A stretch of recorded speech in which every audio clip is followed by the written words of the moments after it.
Pěkná práce od Filipa.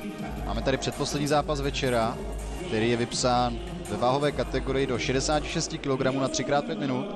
A jako první nám do oktagonu nastupuje maďarský zápasník János Genči. A jeho soupeřem pak bude Mateusz Kuzník z Fight Explosion Bratislava. No a máme tady slovensko-maďarský souboj, kdy maďarský zápasník měl platit za národního šampiona v MMA. Uvidíme, jestli z toho Kuzník bude mít trošku respekt. No, zdá se, že moc ne. Okamžitě se pokusil o takedown, který se mu povedl, ale tady pěkně Kuzník prosvípoval Maďara přímo na záda a může začít dobíjet. Můžete vidět, jak si zkušeně drží hlavu Maďara hezky na zemi, aby ji mohl trefovat. Myslím, že se zbytečně snaží všecko sázet na jeden tvrdý loket, místo toho, aby si postupně snažil Genčiho natrefovat například hákama. Masáž ucha, vole.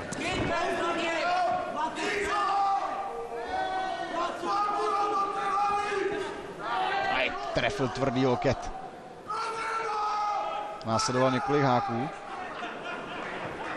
Vidíte, že se Maďar snaží zaklesnout nohy přes trup Kuzníka. Celou práci mu znepříjemnit, ale asi zkušeně i otočil od klece. Mám pozor na to, aby se mu Maďar od klece neodrazil, což to taky udělal, ale nic z toho nevytěžil. Tak a Kuzník začíná pracovat. Hezky přes háky a snaží se zakončit loktem. A několikrát tvrdě trefil. Maďar nicméně docela dobře brání. Teď se pokusil ze svízelné situace dostat, ale Kuzník okamžitě zaklesnul nohy. A dobře si soupeře drží. A znovu máme mount. A už jsou tvrdý rány, který Maďar schytává, ale zdá se, že pořád dobře a aktivně se brání.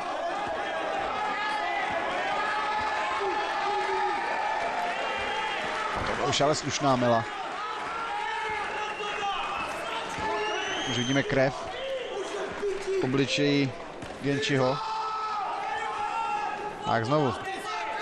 Kuzník si ho dobře otlačil od těla a snažil se ho trefit. A znovu tvrdý rány, roztáčený háky. Je jasně vidět, že to prochází. Několik loktů už trefil. Tam Maďarovým štěstím zatím je to, že se Kuzníkovi nepodařilo trefit úder, který by ho natrhnul. Nám vypadl chránič na zuby. Maďar chce pokračovat pořád dál. Zdá se, že je v pohodě, že je na takovou mlatu zvyklý. Kuzník zase dobíjí tvrdý háky, který prochází přímo nad předloktím. Zakončil loktem. Tady už Genči vypadá, jak kdyby se střetnul s buldozerem. Znovu pokus o přetočení. Kuzník dobře zareagoval včas, podrží si pozici, nabodoval a znovu máme mount.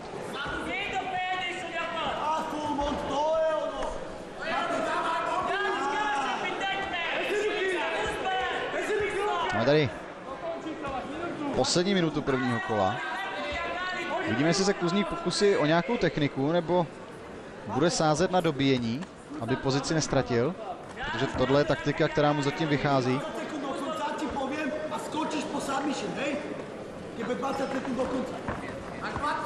Ty háky zakončené loktem způsobí Maďarovi velký škody. Je vidět, že hlava mu lítá ze strany na stranu. Je tam už docela hodně krve.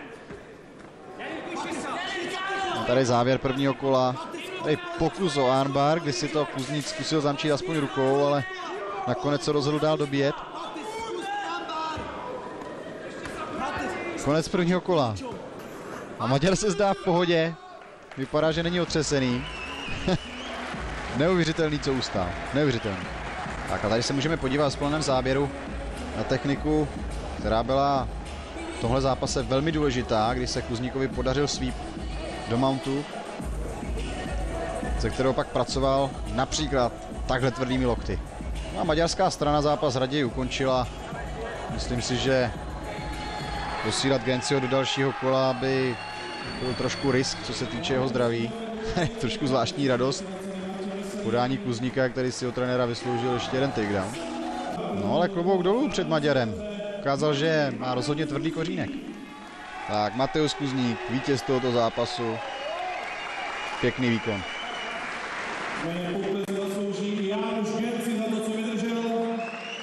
Tady už máme smutného aktéra celého